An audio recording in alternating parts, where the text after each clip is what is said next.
Alright guys, it's Chatterbox Reviews, coming at you guys with this video ranking all 9 2020 Best Picture nominees from worst to best.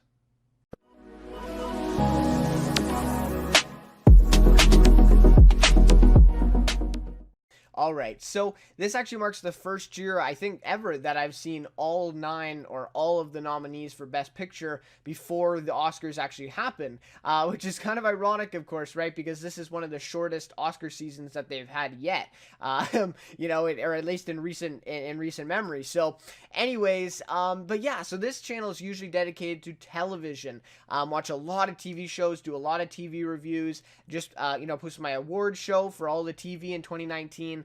And I don't typically check out a lot of these Oscar movies at the end of the year, or when I do, it's usually afterwards. But last year was kind of the first time that I really got invested in this type of Oscar season and the films around it. I believe I saw four out of the 8 nominees before the Oscars, and I still have a couple there that I haven't seen. But this year I watched all of them, so I felt really great about that. I was really happy that I got to watch those, and so I thought, why not do a ranking video like this? A little bit different, changing things up a little bit on the channel, and I'm not sure if I'll be doing more movie stuff in the future. That remains to be seen, I suppose.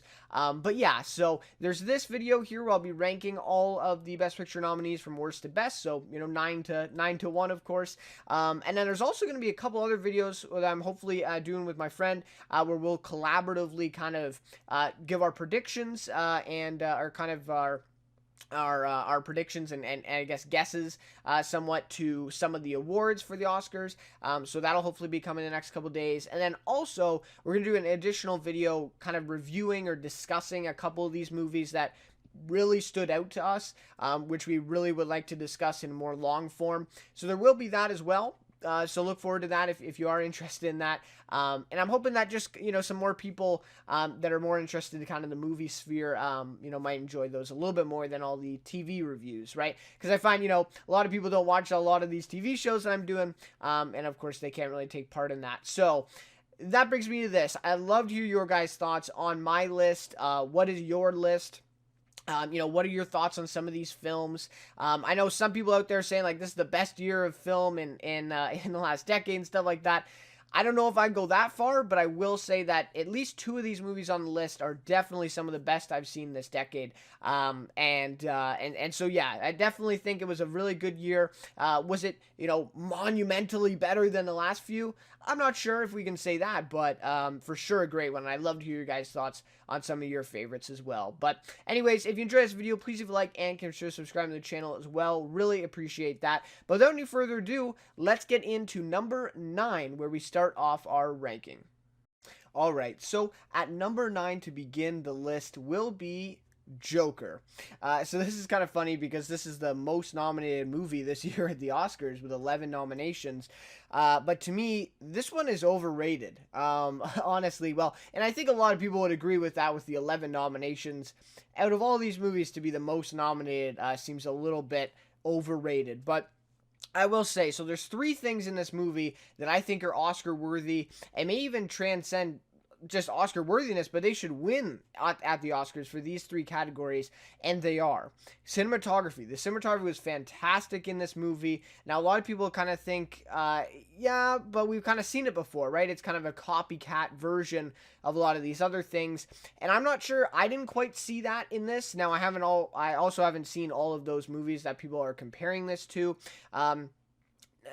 So that obviously goes into it. Now, I do think the direction is where the copycat style comes out, and I'll touch on that in just a second. So anyway, cinematography, really great. The color palette that they use, the types of shots they get, just really awesome stuff. And some of the, and even just the first scene of the movie is a really great opening. And I will say, one of the best openings, I would say, out of all these films here.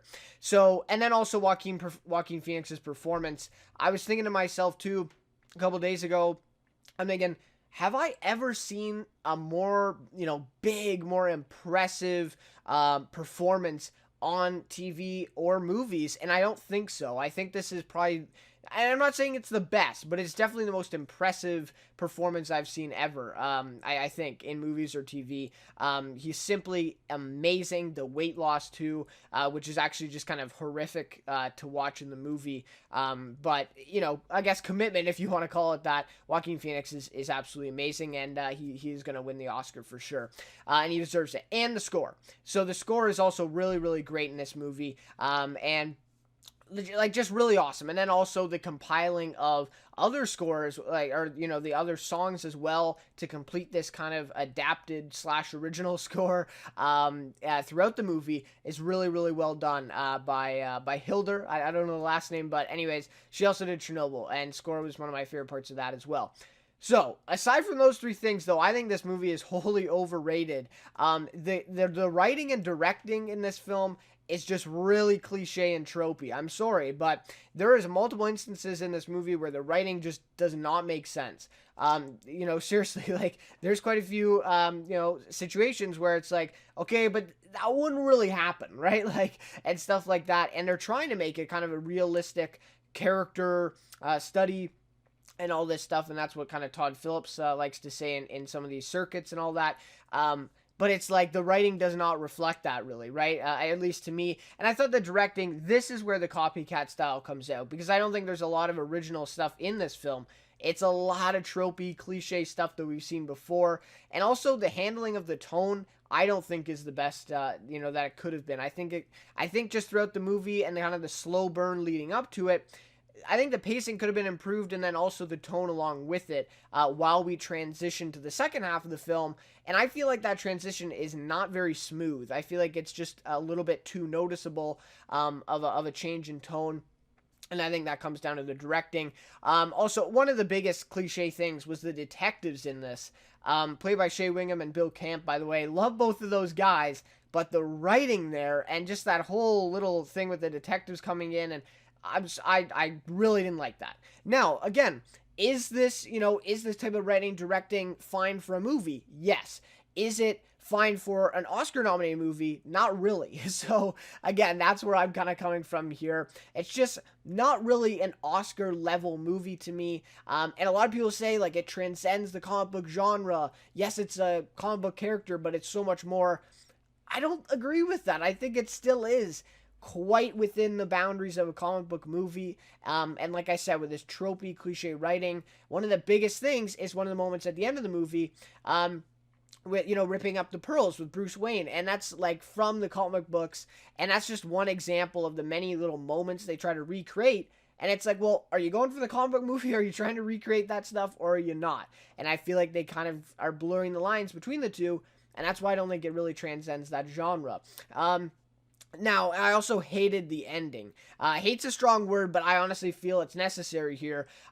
It just kind of ruined it for me. Now, I know people interpreted it differently. The way I interpreted it was, again, I don't want to spoil anything, really. I said some minor spoilers already, but, like, so it's a Joker movie, but maybe it's not about the Joker. That's all I guess I'm going to say here.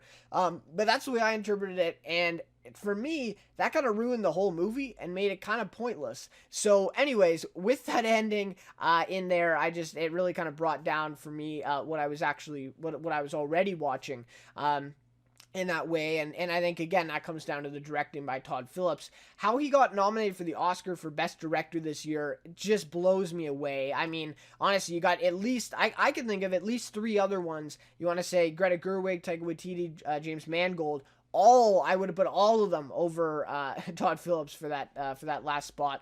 That's just me, though. And also, I mean, maybe this is a little bit controversial, but without Joaquin Phoenix in this movie, I don't think anyone's talking about Todd Phillips' directing. And even the interviews I've watched and the circuits that they've done, it sounds like Todd Phillips did have a lot of control over what Joaquin Phoenix was doing with his performance. So, again, I'm not sure that it comes down to, the director's getting a good performance out of Joaquin Phoenix.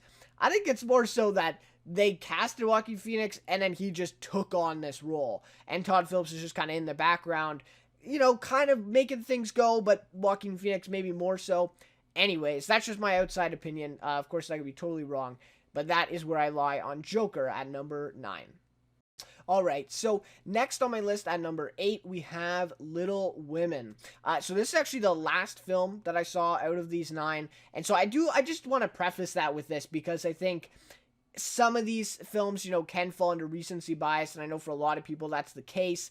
Though I will say some of these movies at the top I saw like first, so there's variance, but I do just want to say that is the last movie I've seen, and so there might be a little bit of stuff where I could have caught it on a second watch. I've watched some of these twice, so anyways, that's what it is. But one of the bigger negatives to me for this movie, and I have not seen any of the other Little Women movies. Now, I have seen like clips of them while I was kind of like getting ready to watch this one, but I have not seen the whole movies in their entirety or anything like that.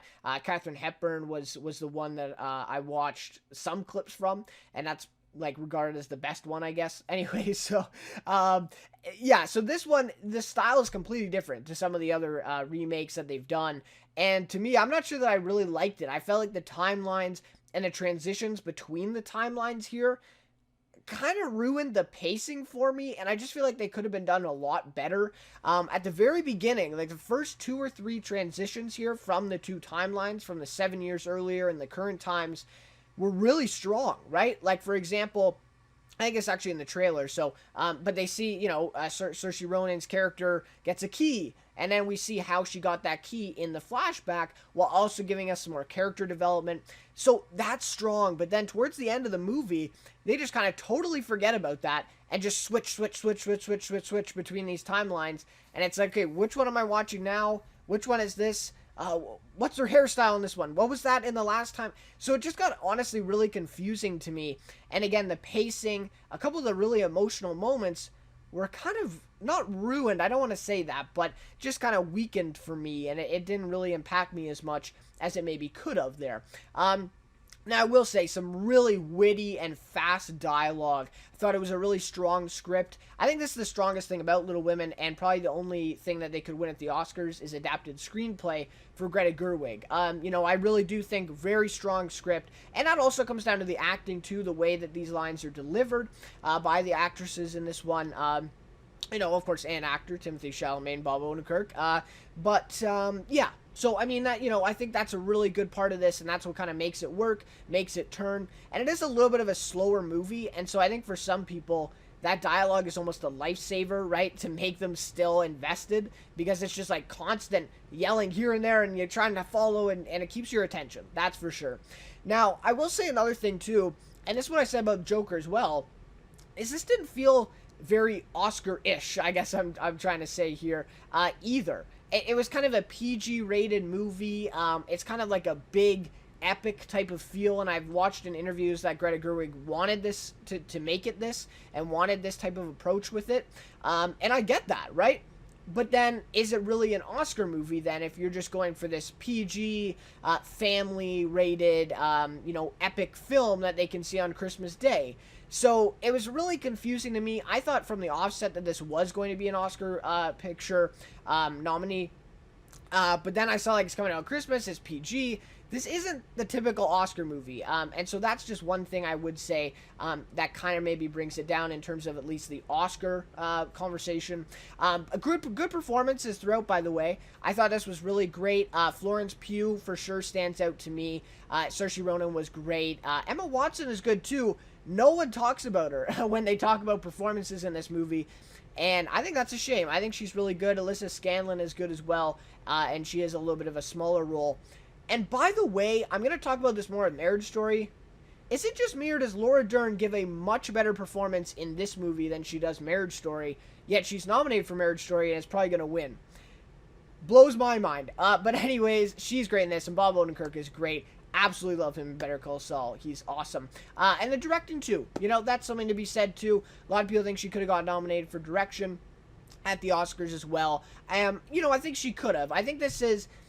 I wouldn't say it's, like, phenomenal directing or anything like that. I think it comes more down to the script. I think that's a really strong suit of this movie, but the direction is a little bit weaker. So, anyways, with all that being said, that is my number 8. All right, so coming in at number 7 then on my list is going to be Ford v Ferrari. So this movie, and this is one of actually the first movies I saw as well out of this whole list. Yeah, I think the second movie I saw out of all of these. Man, is this an entertaining movie, right? Like, and again, I feel like everybody says this at the first, when they first talk about this movie, they're like, well, I'm not a race car guy, right? But it's true. I'm not trying to be cliche, not a race car guy. Although, I watch the odd NASCAR, whatever, and I kind of understand, of course, the main things. I've heard of Le Mans, for example. But anyways, just an entertaining movie nonetheless. And I think a lot of people talk about how, yes, it's a race car movie, yes, it's a sports kind of movie, but it transcends that because of the story behind it. And I completely agree with that. I really do. And I think that's obviously furthered by the great performances. Matt Damon and Christian Bale are amazing. I still think Christian Bale should have been put in supporting. I don't understand how he was lead in this movie.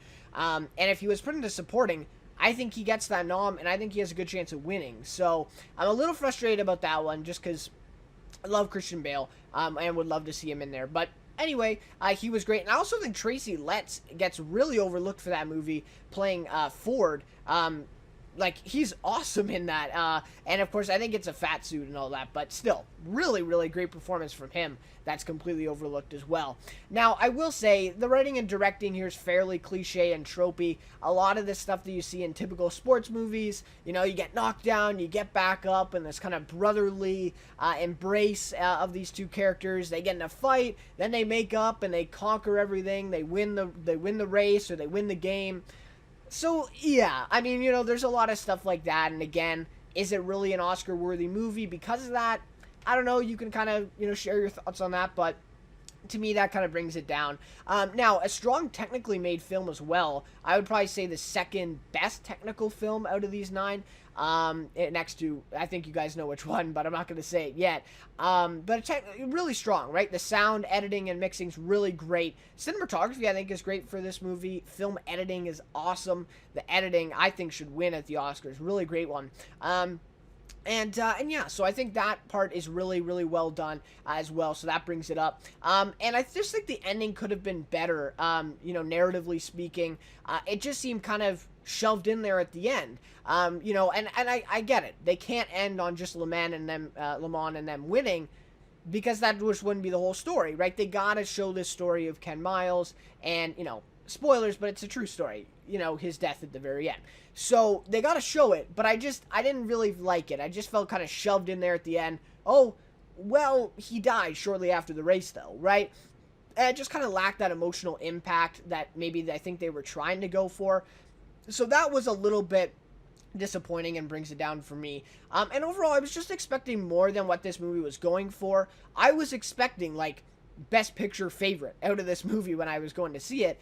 And I don't think they were really going for that. And I think the way the marketing was, it seemed like they were kind of going that Oscar route. You get Matt Damon and Christian Bale alongside each other. And then the studio purposely moved it into November when it was supposed to be in June. So it's like, okay, this is going to be a Best Picture favorite. And they really weren't going for that.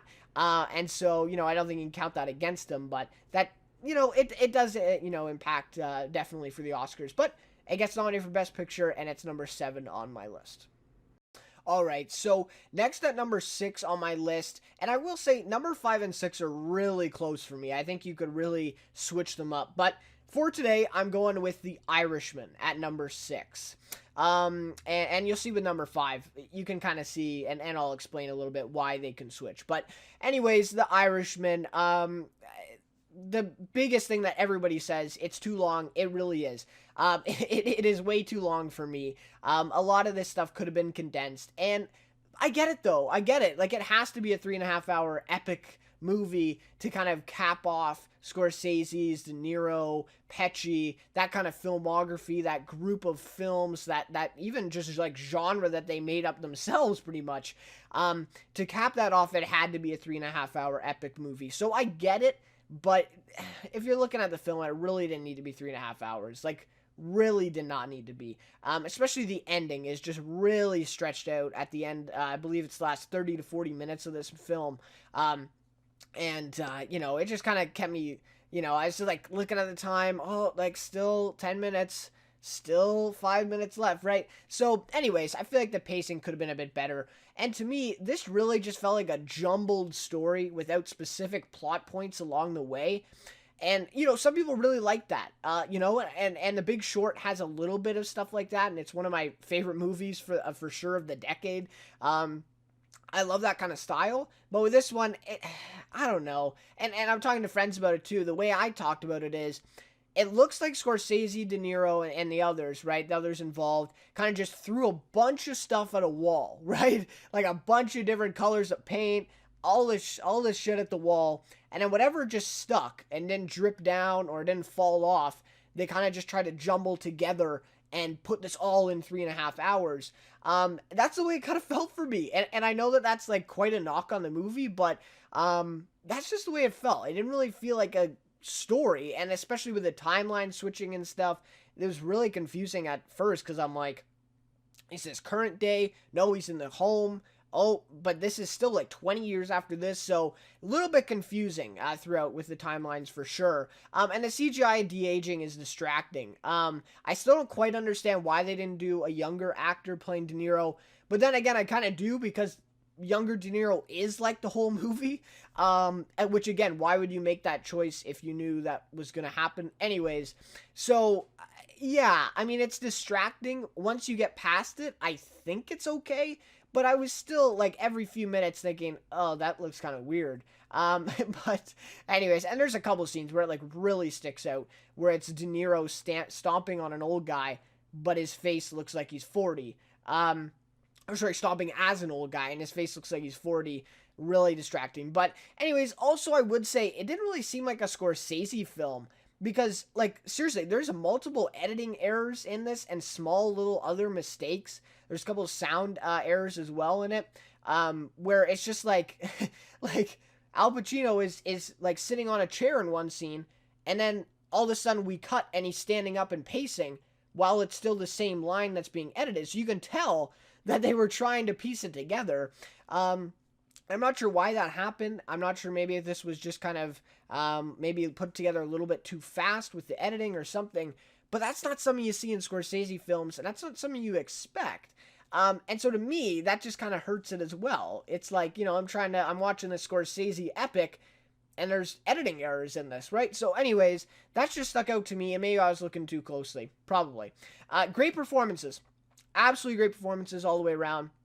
Robert De Niro was great. And I think he definitely could have got the Oscar for for lead actor. Al Pacino was great. I feel like a lot of people are talking about Pesci, and he's fantastic, but I really like Pacino in this. Really, really like Pacino. I thought he was really great as Jimmy Hoffa. Some great stuff. And then all the supporting actors were also really great, to be honest. Jesse Plemons, he gets a little spot in there. Awesome to see him in anything, really. Love Jesse Plemons. So that was great, too. And I did like the style with the narration throughout. And then we had, like, every time they introduced a character, they told us when he died. And so I really like that style. And again, that kind of harkens back to The Big Short a little bit. And I think Adam McKay kind of drew on a lot of the Scorsese stuff for that film, at least in that type of style or that aspect, where we see a lot of that in this film as well, carrying over. And I thought it was a good script by Steve Zalian. I think it definitely deserved to be nominated, because there's some really great dialogue. And to adapt a story like this into this type of movie, into this type of film that Scorsese could play around with, I think takes a lot of skill, and I think it definitely deserves to be recognized. So anyways, a lot of problems with this one, but still really great. And like I said, for fans of the genre and fans of Scorsese, they're gonna absolutely love this thing. And I haven't seen a lot of those, I haven't seen all those movies, and I'm not a huge fan. So, again, maybe that gets into it too, but this is my list, so that is why it is at number 6 for me. Alright, so up next at number 5, again, this could probably switch with number 6, is Once Upon a Time in Hollywood. And again, I feel like really similar about The Irishman and this movie, where I feel like they're both pretty overrated, but it's like there's by some great filmmakers and some great, like, actors involved in these movies, where it's like, okay, like, they're overrated, but it's not like they're bad. Like, these are still really good films. So that's where I stand on both these. But yeah, so good performances in this movie, obviously. Margot Robbie, very little dialogue, but she does great without it. You know, a lot of people complain about her being, her role in the movie even. I kind of agree with that. I mean, it's kind of a very small role, but I think she does the best with what she could. Leonardo DiCaprio, great in this, and so is Brad Pitt. But I will say, Leo getting nominated for lead actor, it's like, is he really acting that much in this movie? Like, really, right? I mean, you know, Brad Pitt as well. Like, is he really acting in this movie? Like, they basically play themselves, only in a older time, with really good dialogue helping them out, by the way. So I'm not saying that they gave bad performances or they weren't good.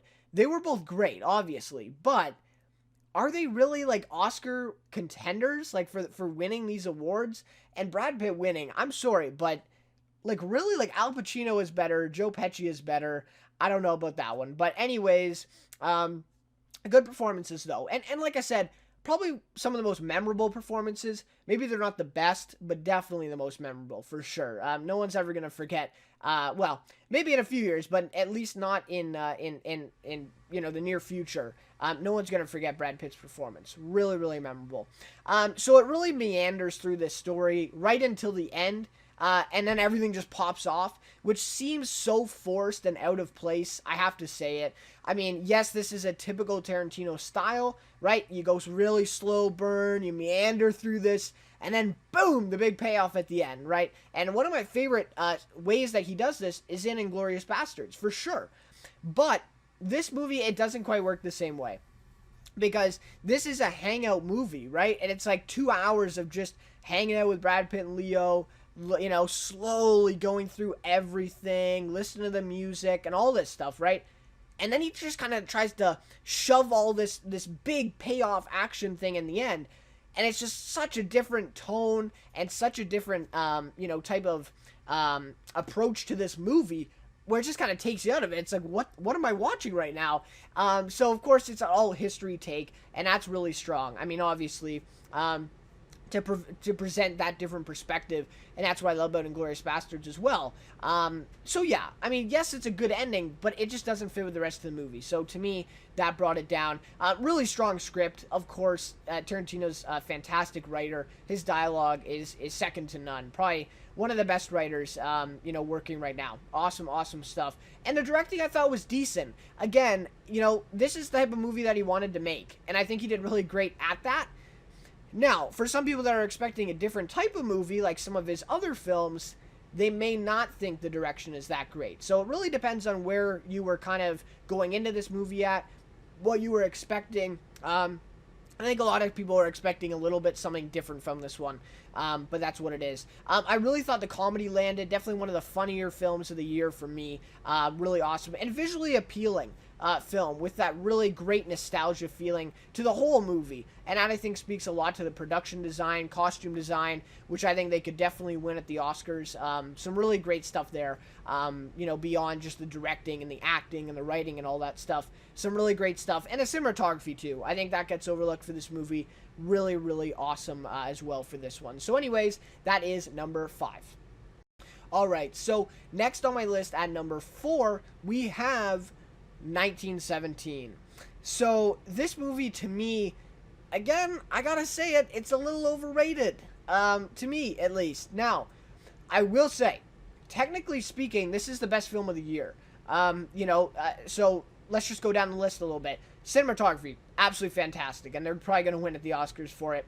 Visual effects, really seamless, and the way that they piece together this one take, that also speaks to that. Though I will say, the one scene where he's falling down the waterfall, which I believe you can see in some of the trailers, I don't think that's too much of a spoiler, the visual effects in that scene are, like, completely off.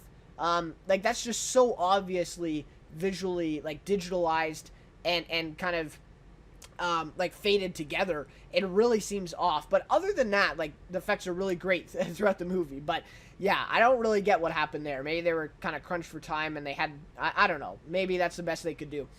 Visual effects, awesome. Score is also amazing, Thomas Newman, and it would be really great to see him get this one. You know, he's gotten 15 nominations, and I believe he should have at least 20. I mean, some of his work, The Green Mile, Shawshank Redemption, and those, he wasn't recognized for that. Like, that's just awesome scoring, and he's been doing it for a long time. So he's awesome in this. Sound editing and mixing, awesome too, with all the explosions and the loudness of this movie. Just a really fantastic job at that. Now, those are all the technical things about this movie that are absolutely fantastic and really memorable. However, the writing is just subpar to me, even for the type of film that they're going for, right? They're not going for a character study like Joker. They're not going for, a brotherly dynamic bond throughout the movie, something like a Saving Private Ryan or something like that, right? They're just not going for that. They're going for the one-take experience film. And you gotta have some writing in there, though. I'm sorry. But even when you're going for the type of thing that they were going for in this movie, you gotta have at least some development for your characters. You gotta have some writing that makes you feel invested in this movie, and I just don't think there is any. And I'm also really disappointed. There's a bit of a spoiler here, but I have to say it. One of the men who goes on this mission, let's just say he doesn't continue the mission after about 45 minutes into this film. That really disappointed me, because the way this is all marketed is these two men are going on this mission together, and at the very beginning I'm expecting this brotherly dynamic, this bond forming between the two throughout the movie, and they're going to save each other and all this stuff. And then boom, it's just over, and we basically follow the one character the rest of the way, which is the majority of the movie. This was a big, big disappointment to me in this movie, where again, is it really that much of an Oscar movie if it's just all this technical stuff without any story or character? That's never really been the Oscars, right? Like, maybe except for Dunkirk or something, right? But that's never really been the Oscars, at least in recent years. And so to me, again, this is kind of a tough one to categorize here.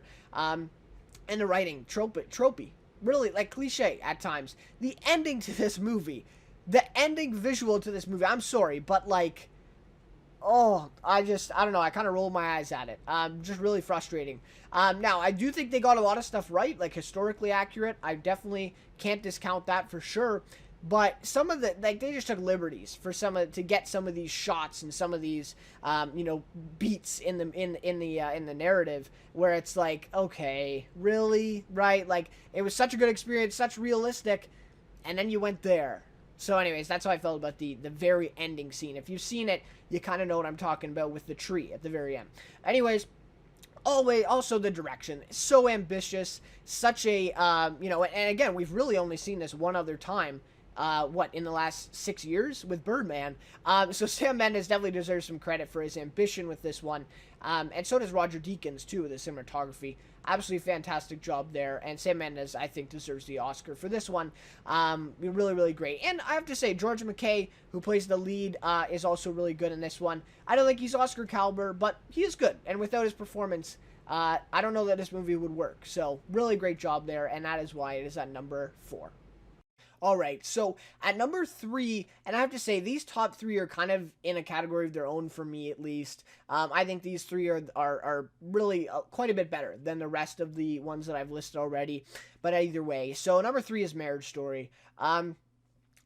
Obviously, great performances in this one. Absolutely fantastic. Adam Driver, again, I've said this so many times to some of my friends. In any other year, he wins Best Lead Actor. I'm sorry, but, like, he is absolutely amazing in this movie. But Joaquin Phoenix is there, and he's the Joker, so it's like he doesn't really stand a chance at winning, but man, is he amazing in this movie. And I hope people don't forget, when they look back on this, oh, yeah, Joaquin Phoenix won that Oscar. I hope that they don't forget Adam Driver's performance, because it is absolutely fantastic. Same with Scarlett Johansson. In any other year, she might win this award, but Renee Zellweger is there playing Judy Garland, right? So it's like these two big performances that are really memorable on either side of the actress and actor categories are going to cost both of these actors their awards, which I think they deserve. So really great performances there. Also, you want to talk about Ray Liotta, Alan Alda as well in there for sure. Who else is in there? And Laura Dern. Now, I did say I was going to talk about this, so Laura Dern getting nominated, and she's probably going to win supporting actress for Marriage Story. I think is criminal. I'm sorry, but, and I've seen Richard Jewell. I think Kathy Bates is better than Laura Dern. I really do, and she has quite a limited role in that movie. I think Kathy Bates is better. I think Scarlett Johansson is better. And what is the other one I've seen? Margot Robbie's in there too, of course. And Florence Pugh. I think Florence Pugh is better than Laura Dern as well. So anyways, I think that's absolutely criminal that she's about to win that award. And I honestly don't think she's that good in this movie. It's not bad, but Oscar worthy? No. Now, her role in Little Women, yes. I think that is Oscar worthy, and I still don't understand how she gets nominated for Marriage Story and not Little Women. Like, you know what I mean? Like the other way around. I just don't get it, but whatever. And obviously it's a legacy award. I get that. I get that part, but it's like just evaluating the performance straight from the screen. I'm sorry, but I don't understand how that's an Oscar performance. Either way. Really strong script by Noah Baumbach. Of course, we all expected that would be probably the best thing about this movie, and it is. Fantastic script. And I will say though too, it's a really great script. But, and I've seen the interviews and the circuits and all this stuff with Driver and Johansson talking about it, how he pretty much didn't let them at all stray from the script and the dialogue right from the script. And in that sense, I do feel like, and again, I knew that going into it, so I was like kind of watching for it. Of course, this is going to happen. But I did feel like in a couple scenes, it actually, like you could tell that they were just reading off of a page instead of just acting it out. Again, probably because I knew that going in, that it stuck out to me. But I don't know. There's just a couple moments there where the writing wasn't quite crisp, but then the majority of the movie is really great. So to me, that's really great. I'm not a big fan of the directing style and the cinematography, though, in this movie. I have to say, the aspect ratio, I didn't quite understand for this type of movie either. And that was Baumbach's choice in that. It's just a very simple directing style. But I'm not sure I really like it. I don't know. A lot of the scenes, like the face in the background is kind of hidden and you don't really see them clearly. And then like the focusing in and out and stuff like that. I'm just not a big fan of that stuff. So maybe that does go down to the cinematography more so than the directing. And I feel like also the pacing could have been a little bit better as well from a directing standpoint. Really underrated score here by Randy Newman. I think this should be like the second best score award. Like I think this is even better than Thomas Newman in 1917. Really underrated score. Not enough people are talking about this one. Just an awesome score in this one. And I will say too, to kind of end off this, to talk about this one, is it is a great depiction of a real life type of story that has a lot of, stuff that you can relate to, even if you're not, parents that have gotten divorced and stuff like that. I think a lot of people can see themselves in the kid even, or see themselves in some of their friends of these parents. I think a lot of people have experienced that. So really relatable and a really great real life story depiction. Though I will say the one decision that I never understood about this movie is if you're going for that, why did Noah Baumbach write this and make Adam Driver a successful director in New York and Scarlett Johansson's character a well-known actor in LA? I just never quite understood that about this movie. Now, it still plays fine, but if you're really telling this average real-life story, why don't you get average characters who can't fly from New York to LA any weekend they have a chance to? They can't just move to LA to get to a new TV show. Like, you know what I mean? So yes, it was real. Yes, it felt really immersive in that sense, but it's like, okay, I'm having trouble relating to these people who can just fly from New York to LA for 2 days and go back every weekend. So anyways, that's just me on that one. Those are kind of my final thoughts on that, but definitely one of the best films of the year for me. Really enjoyed this one. Marriage Story at number 3. As I mentioned earlier, I said these top two of these films are some of my favorite of the decade. And we've reached those two films. So number 2 is Parasite. I have to say, I thought after last year, I'm like, okay, Parasite's the new Roma. No, this is starting to trend, right? There's going to be a new foreign film every year that everyone's just weirdly like giving so much attention to that it doesn't deserve. I watched Roma, I'm like, okay, like, but it's like, it's good, obviously, but it's a little overrated, and so I'm going into Parasite, I'm thinking, It's another Roma. It's another Roma, and I was even thinking of not watching it, really. But am I glad I did? And I feel like a lot of people are saying this, and it's so true. Like, this is such a unique and ambitious film, transcending so many genres so effortlessly, and that's what makes it unique. We have comedy, we have thriller, we have drama, maybe a little bit of sci-fi in there, right? Like, so there's just and crime, maybe you can call it that too. So there's just a lot of great stuff in this movie that I think everybody can enjoy. And so I think it's a really crowd-pleasing movie in that sense. And again, handling the tones and the genre switching here, flawlessly done by Bong Joon-ho, the director, and also, obviously conveyed in the script for that as well. So really great job there. Balancing those different tones and genres and feels to this film, where it never really took you out of it, right? It all just felt like one big picture, but then just like sliding in the comedy here, a little bit of drama here, a little bit of thriller towards the end. And it's just such a great package of all these different genres put together. Really, really great. And the performances were really fantastic. Obviously they're not going to get recognized at the Oscars. It's not just that they are not well-known actors. They're from Korea. A lot of people don't even know their names or can't pronounce their names, including myself. But it's also that it's an ensemble cast. Ensemble casts just do not really get much recognition at the Oscars. That's been seen throughout history, obviously. So, great performances. You don't have to be recognized from the Oscars to get that a compliment. Really awesome stuff by the whole cast in this one. Particularly Song Kang-ho was a really good standout. And also the guy who played the main boy. I thought he was great too. So awesome stuff. Strong script and direction throughout this movie. Just almost flawless, like I said. With these different tones and genres, handling that. And then also, what my next point is, the social commentary just seamlessly fits into this movie. And you get a lot of stuff, a lot of TV shows and movies recently too, that have been having this social commentary, and it just seems so ham-fisted in there, just so forced. This movie doesn't even seem forced, really, right? Like, it comments on this social class structure and all that stuff, and I think it, for a Korean viewer, it would hit a little bit harder, obviously, and experiencing those type of circumstances, but it's just so flawlessly into this story and interwoven into this narrative that it's like you don't even really think about it until the end, where you're like, okay, yeah, right? And again, the way the movie starts, going up to down into the basement, and then the way it ends with going up to down, right? The same thing again. So a really great job, and that also speaks to the production design, because that was really well done in that sense as well. So a great ending, though I will say it's kind of a lack of stakes in Act 1 and 2. I think that's maybe the biggest issue I can point out if I have to think of one, is that, the ending, it's kind of like a Tarantino ending, to be honest. It's like, holy shit, like, it's just a big thing goes down at the end, where I feel like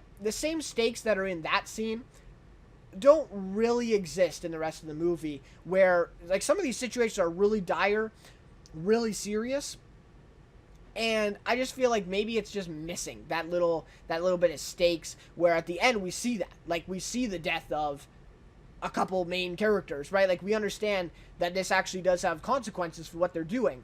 But up until that point, we don't really see that. So that's maybe one of my critiques as well.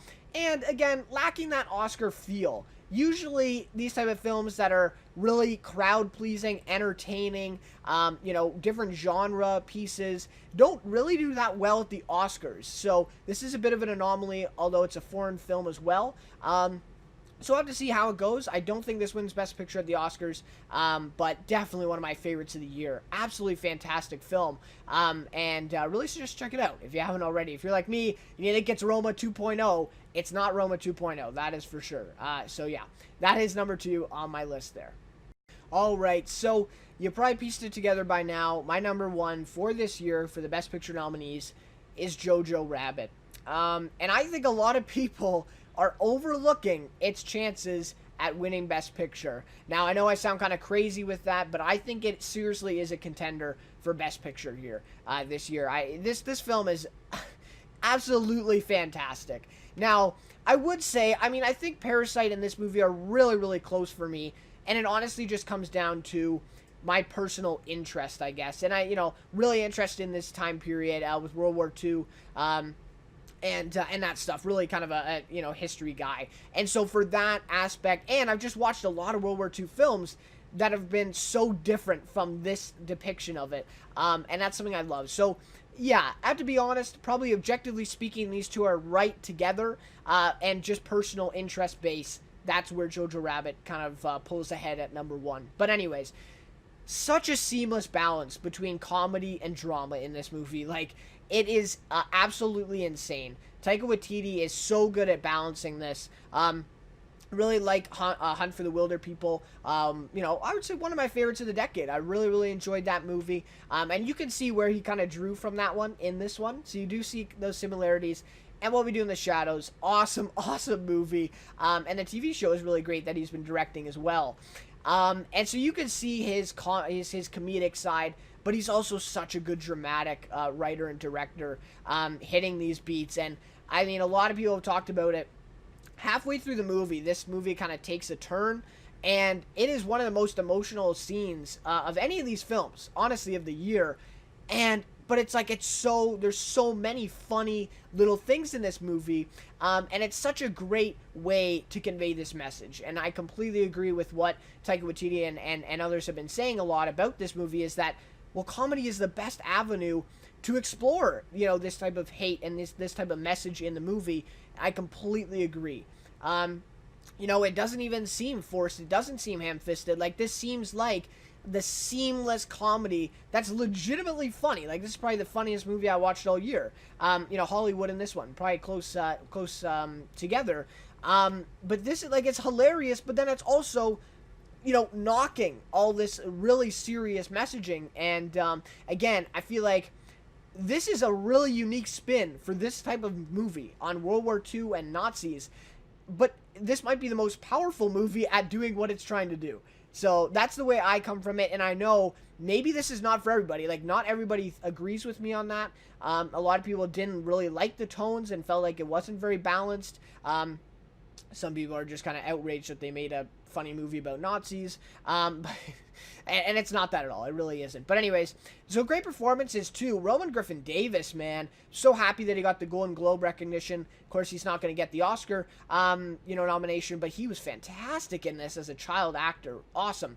Also, Thomasin McKenzie was also really great. Scarlett Johansson deserves that supporting actress. Really, she does. And Sam Rockwell deserved a nom here. Either this or Richard Jewell. He gave some great performances this year, and he was really overlooked for this one. But anyways, really great performance all the way around. And you gotta also mention Taika Waititi as Hitler. It's just like, it's such a weird, unique playing of Hitler. Like, when has he ever been played like that before? And yet, it's probably one of the best. So, it's just really, really amazing stuff. And strong direction in this one. Again, not sure how he didn't get nominated for the Oscar. And again, balancing these two tones and two genres within this one film and doing it so flawlessly, I just don't understand how he doesn't get that direction nod. Also, flawless script, although I've heard they improv quite a bit for the movie with a lot of the comedic stuff. So, yes, the script only takes you so far, but I do think it's a fantastic script. And, of course, the majority of these lines had to spawn from somewhere. So, obviously, we have to credit the script for that. And that's Taika Waititi, and I do think he's going to win adapted screenplay. He definitely deserves that. Now, I also will say, too, this has the best scene of the year for me in this movie, and it is the scene with Stephen Merchant. It's the best scene. I'm sorry. And again, that scene is a perfect example of what I'm talking about. It is one of the funnier scenes of the year for me, and Stephen Merchant is a comedian. Like, he's fantastic at comedy. Really funny scene. But it's also, like, one of the most tense, heart-wrenching scenes of the entire year. And so, like, just in that scene alone, it really encapsulates what is so great about this movie. And the ending to this movie, too, is just fantastic. Even beyond just the final scene, it's just like the whole sequence of this ending is just so great. And Sam Rockwell's little ending there and his redemption little arc at the end is just so well done. And he plays it really well. So anyways, after all that being said, Jojo Rabbit is my number one. And honestly, it might be up there in my top 10 of the decade. Like, I love this movie. I also love Parasite, though, too. It would probably be up there as well. But anyways, guys, that will wrap up my ranking here for 921 with Jojo Rabbit at the top. Alright, so that'll just about do it for my ranking of all 9 Best Picture nominees for this year's Oscars. Really enjoyed putting together this list, and I really enjoyed watching all these movies. I mean, really, I really encourage you. I know it's pretty hard now because I think we're a few days away from the Oscars this Sunday, but really, like, watch all 9. I just really enjoyed the experience because every year I find, like, oh, everybody's talking about this movie. Everybody's talking about this one. And it's like, I often disagree with a lot of I guess opinions, right? Or like the people's, the way that they draw up these movies. And so I really suggest, watching all of the nominees and making your own kind of list like this, because it's so fun and it's really enjoyable because these really are some of the best movies of the year. And it's really a treat to watch all of these. I will say, to me, I think a couple of these don't really belong here. Now, that being said, I also think 2 of these movies are some of the best of the decade. So it's like, it kind of balances each other out, right? But anyways, that's how I feel about this year. Really, really awesome year for film. And I'm really glad I checked all of them out. But anyways, thank you guys so much for watching this one. I really appreciate, the support, and hopefully, a couple of videos coming out a little bit more on the Oscars in the next week. Really looking forward to the show on Sunday. So anyways, love to hear your guys' thoughts on these, on this ranking. What will your list be? What are some of your thoughts on these movies? Again, really love to hear your guys' thoughts on that one and discuss this with you guys. But with that being said, that's about it. So again, thank you guys so much for watching this one, and we'll see you in my next video. Somebody know me too well. Somebody pull me up short and put me through hell and give me support for being alive. Make me alive.